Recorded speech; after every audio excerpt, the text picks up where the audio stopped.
cette grande édition d'information. Monsieur, dame, bonsoir. Merci d'avoir choisi la télévision Dunia pour vous informer. C'est une circulation fluide et des conducteurs totalement à l'aise au volant de leur voiture. Page inter de cette édition.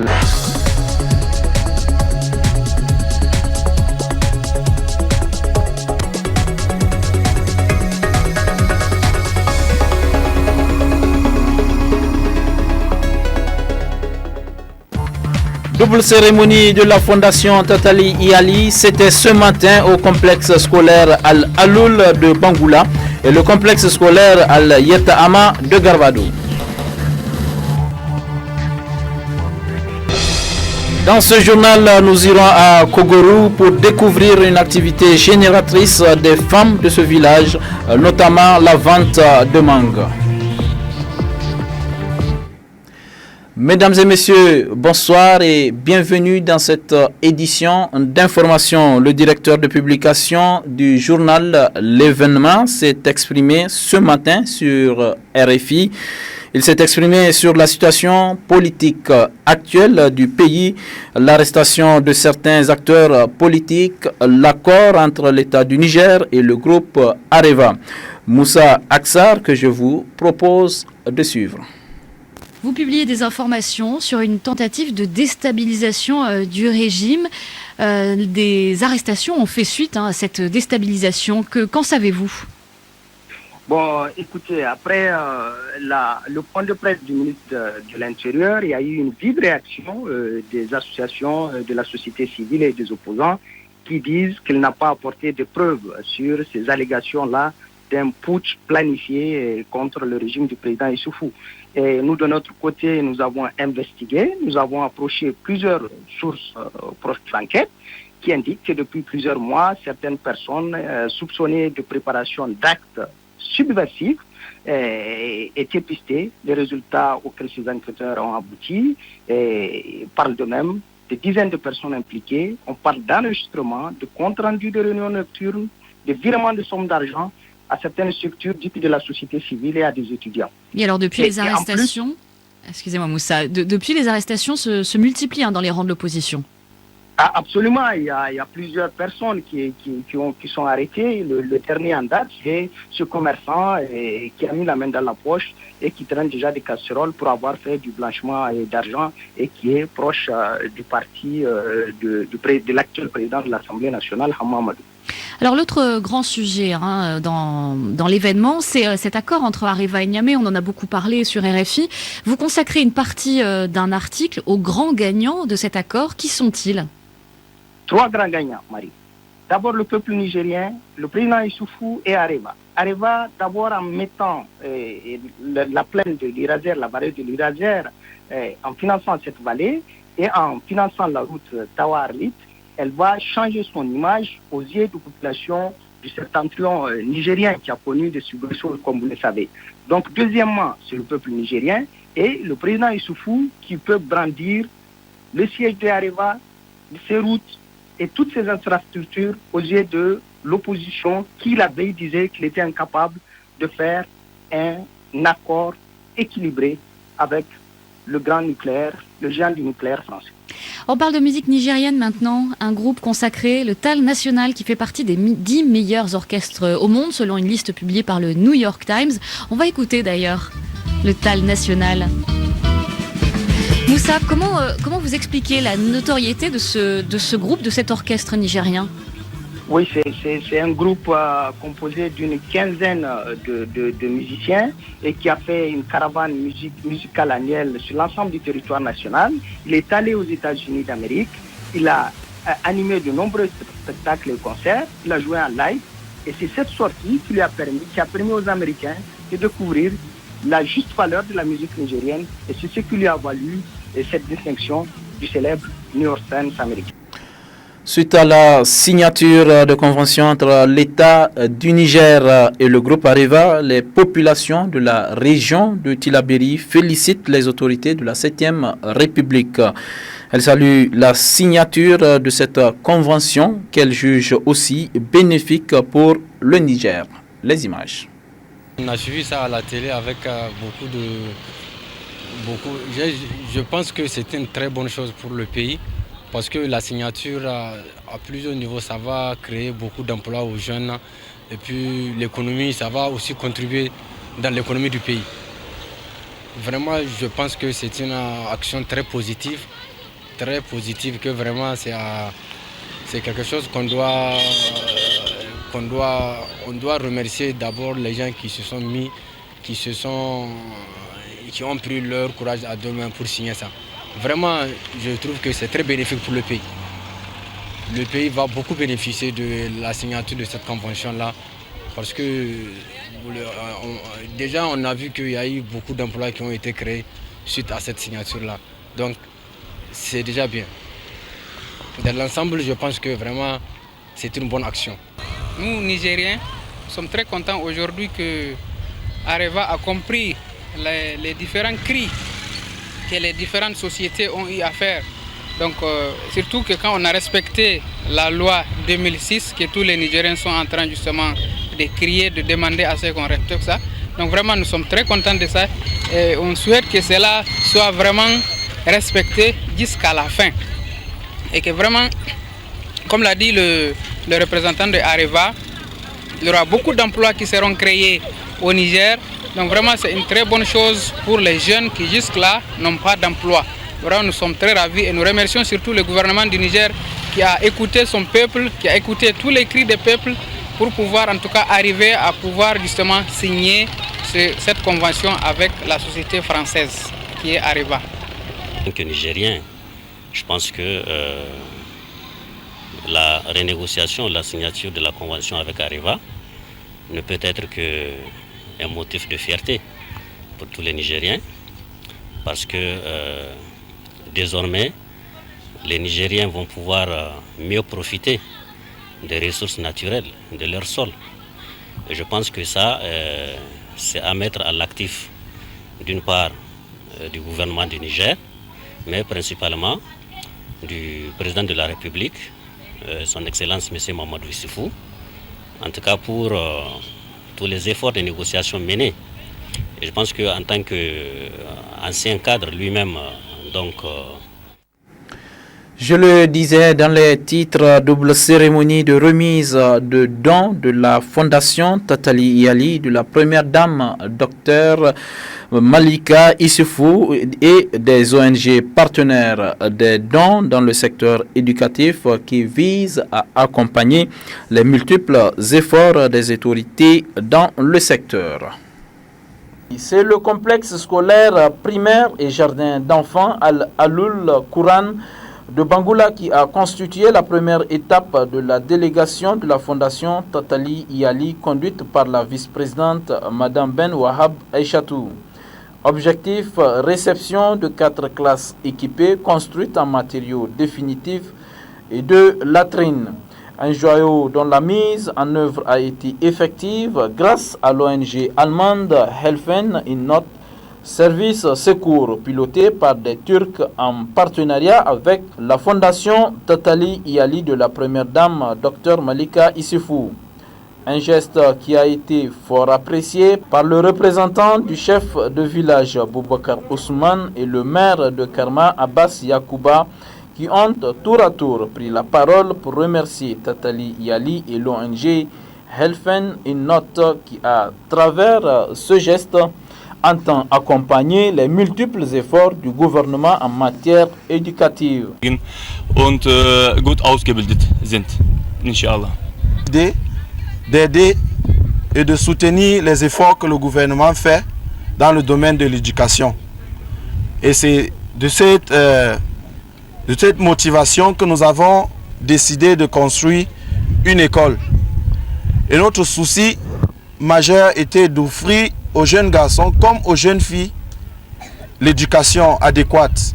La vice-présidente de Tatali Iyali a transmis les salutations de la première dame, Dr Malika Issoufou, avant de remercier l'ONG Helfen in Not. Nous remercions vivement nos collaborateurs de l'ONG turque section d'Allemagne qui a bien voulu signer un partenariat avec nous pour pouvoir remettre les clés de ce complexe aujourd'hui même. S'en est suivi une visite des classes et une photo de famille pour immortaliser la cérémonie.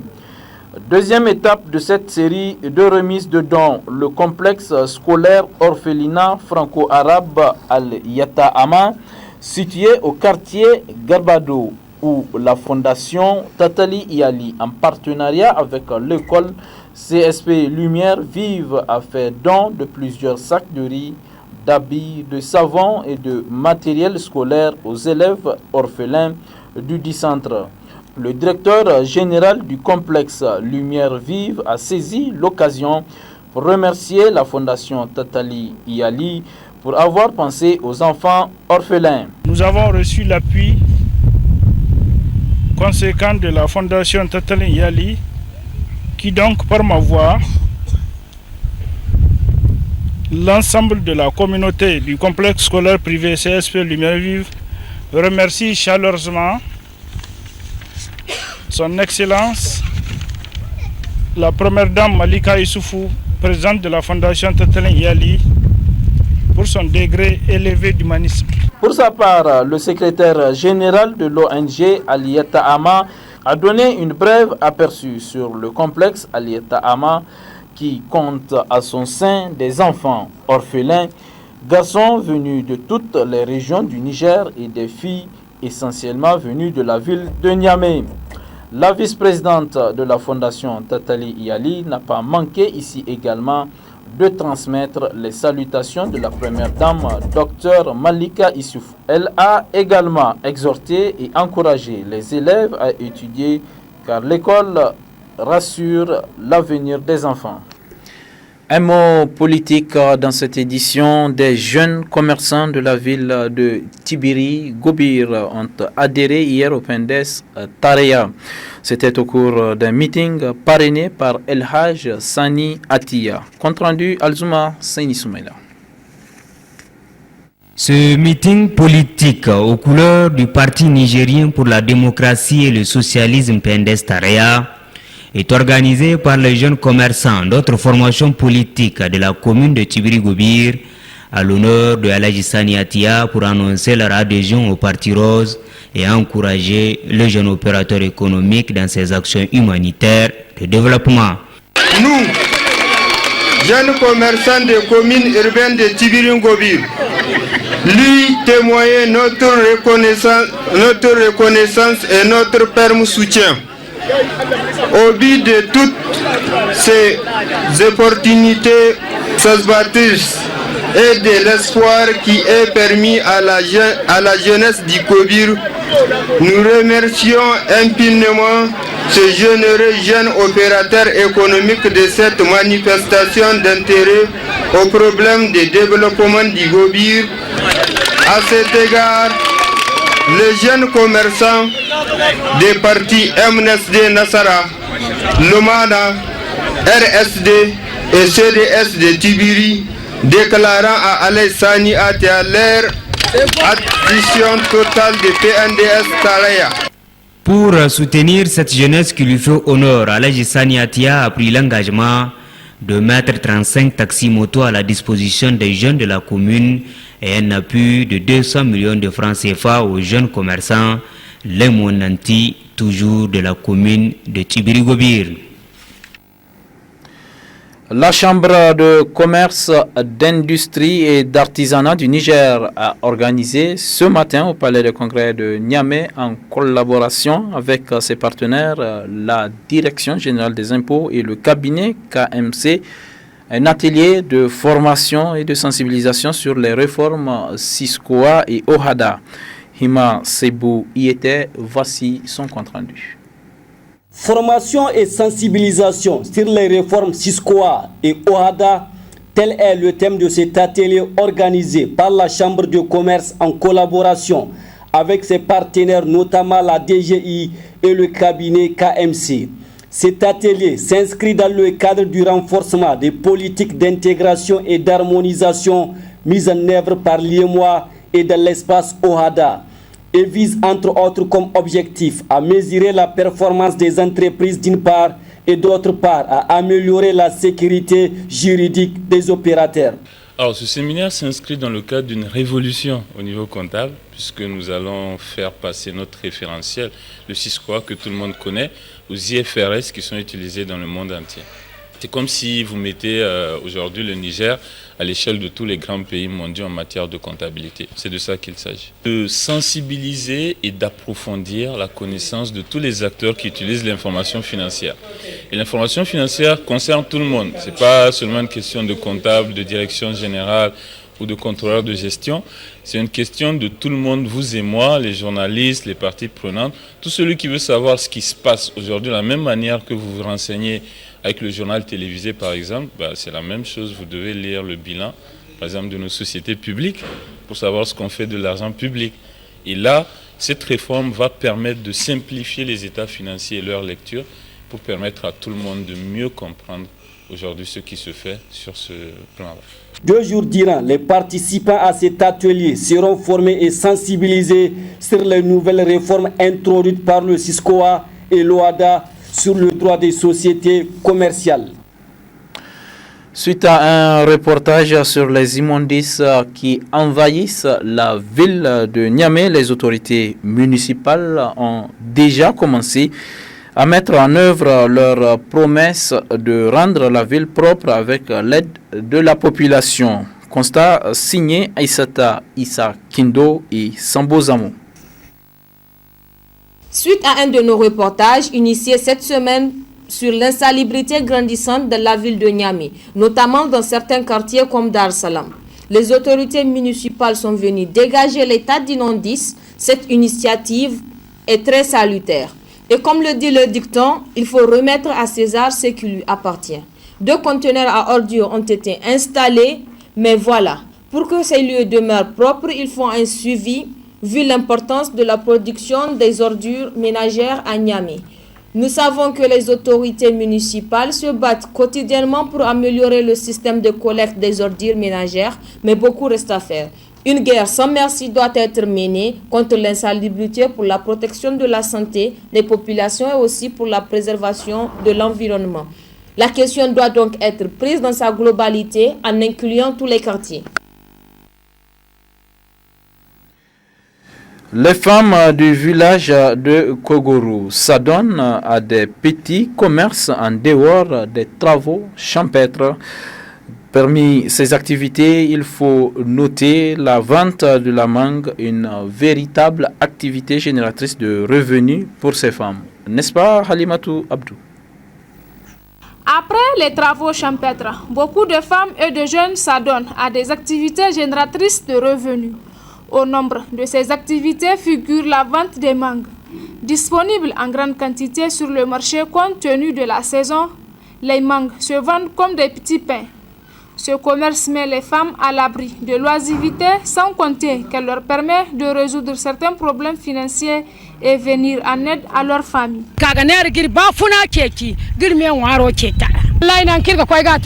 Kindai gana zangi didu kindai gana kiwai zangu idunda haifoyan irmo dir kirmanere iye geduli zangi ze kwa gir haifoda irmo torko koyo bana waitaki.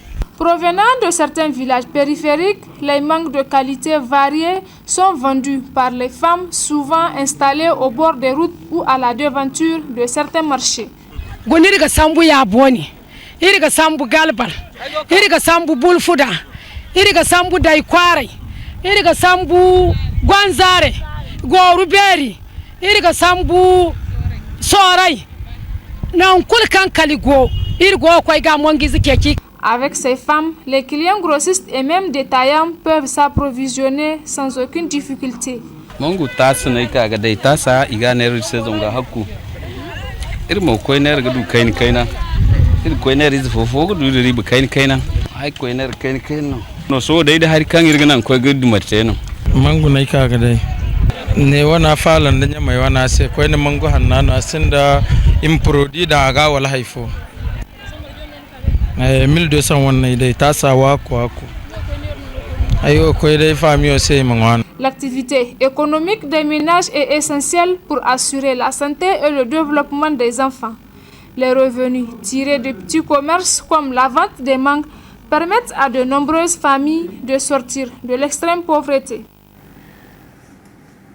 La salle de réunion de la JVC de Tillabéri a servi de cadre hier au lancement de l'atelier de formation et de sensibilisation au profit des pelotons méharistes de la garde nationale de Tillabéri sur la gestion du cheptel dromadaire. C'est le coordinateur du PAGED 2 qui a présidé l'ouverture des travaux du dit atelier en présence du gouverneur de la région du Fleuve. Compte rendu Ismaël Beidi et Salissou Souley. Cette cérémonie marque le lancement officiel de la formation et sensibilisation des pelotons méharistes de la garde nationale de la région de Tillabéri sur les pathologies récurrentes des dromadaires et rentre dans le cadre de l'appui matériel qu'apporte l'Union européenne aux forces de défense et de sécurité en général et à la garde nationale en particulier, à travers le programme d'appui à la justice et à l'état de droit PAGED 2. Après le mot de bienvenue du maire de la commune urbaine de Tillabéri, ce fut au tour du haut commandant en second de la garde nationale du Niger de témoigner toute sa gratitude au ministère de la Justice et au PAGED pour les efforts et appuis multiformes consentis à la garde nationale du Niger ces dernières années. Il a ensuite exhorté les participants d'être attentifs et assidus au cours des échanges. Il faut noter que le dromadaire est conçu pour nous comme moyen de déplacement traditionnel lié à l'histoire du goumier, appelé garde-cercle, dont nous tenons à son maintien en forme pour mener à bon océan nos missions de sûreté et réussir l'esthétique de certains spectacles, comme le défilé monté des fêtes tournantes du 18 décembre et autres cérémonies.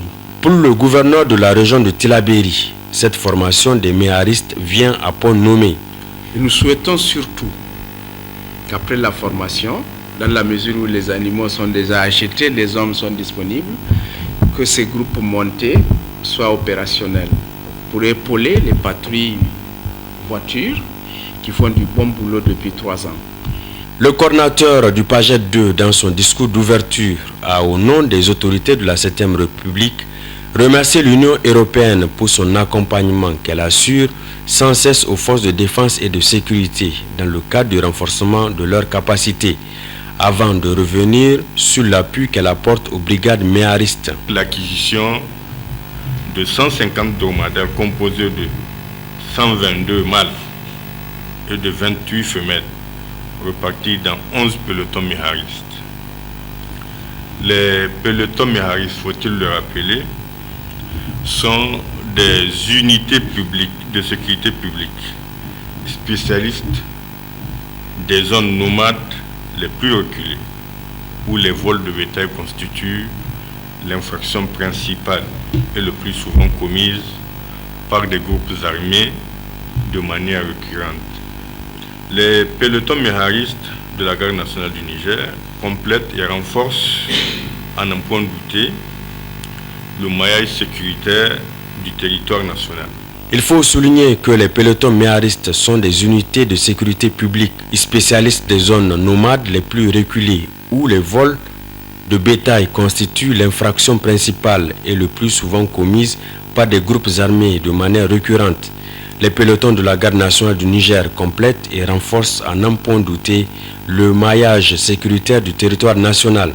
Notons enfin, en marge de la cérémonie, le coordinateur du PAGED 2 s'est rendu au tribunal hors classe de Tillabéri où il a procédé à la réception provisoire du nouveau bureau local de l'Agence nationale d'assistance juridique et judiciaire financé par l'Union européenne à travers le programme d'appui à la justice et à l'état de droit pour un coût de 14 695 615 francs CFA.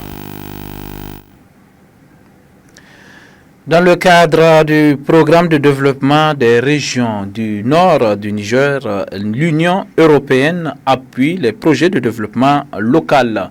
L'Union, en collaboration avec la coopération allemande, a organisé hier à Tillabéri un atelier de mise en œuvre du programme GIZ. Objectif, harmoniser les actions en vue de créer une synergie pour le développement. Compte rendu Ismaël Beidi. Le présent atelier marque le lancement des activités de cofinancement de l'Union européenne pour le programme d'appui à la décentralisation et à la bonne gouvernance PRODEC et le programme de promotion de l'agriculture productive PROMAP dans la région de Tillabéri. Ces deux programmes ont été mis en œuvre depuis 2012 à travers la coopération allemande GIZ et bénéficieront chacun d'un appui financier additionnel sous forme de cofinancement entre l'Union européenne et le ministère allemand de la coopération dans le cadre du programme de développement des régions du nord du Niger. L'Union européenne et les États membres s'efforcent d'harmoniser leurs actions en matière de coopération pour le développement et de créer des synergies. Le cofinancement de l'Union européenne qui va permettre l'extension d'un projet performant d'un pays membre en est un bon exemple. Nous nous réjouissons beaucoup de cette coopération. L'approche du développement de l'Union européenne au Sahel, définie en concert avec les pays concernés, vise à s'attaquer aux causes profondes de l'extrême pauvreté et à créer des conditions locales propices aux perspectives économiques et au développement humain. L'Union européenne et la coopération allemande ont engagé un ambitieux partenariat supporté par un cofinancement de 6 millions d'euros, soit près de 4 milliards de francs CFA. Ce partenariat s'aligne parfaitement sur les deux programmes de la coopération allemande déjà en cours dans les 3 régions du nord du Niger, à savoir Agadez, Tawa et Tillabéri, comme déjà souligné. Il s'agit du programme d'appui à la décentralisation et à la bonne gouvernance, PRODEC, et du programme d'appui à l'agriculture productive, PROMAP. Le gouverneur de la région de Tillabéri a exprimé ses remerciements à l'ensemble des partenaires techniques et financiers avant de revenir sur le but de l'atelier.